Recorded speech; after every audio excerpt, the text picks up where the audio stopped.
নওগাঁর মান্দায় রানী নদী থেকে প্রতিবন্ধী কিশোরের লাশ উদ্ধার। বিস্তারিত দেখুন প্রতিনিধি আব্দুল মজিদের পাঠানো তথ্য ও ভিডিওতে। নওগাঁর মান্দায় আত্রাই নদীর শাখা রানী নদী থেকে এক প্রতিবন্ধী কিশোরের লাশ উদ্ধার করেছে ফায়ার সার্ভিসের ডুবুরি দল।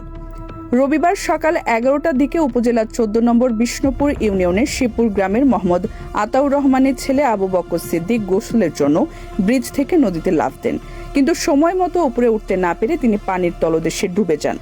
পথচারীরা বিষয়টি পরিবারের সদস্যদের জানালে তারা ফায়ার সার্ভিসে খবর দেন।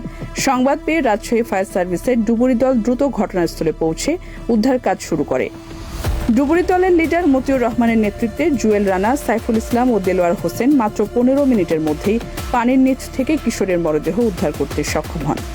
ডুবুরি দলের লিডার মতিউর রহমান জানান, খবর পাওয়ার সঙ্গে সঙ্গে আমরা ঘটনাস্থলে পৌঁছাই। স্থানীয়দের সহযোগিতায় আমরা ডুবুরিরা মাত্র 15 মিনিটের মধ্যে নদীর তলদেশ থেকে মরদেহ উদ্ধার করতে সক্ষম হই।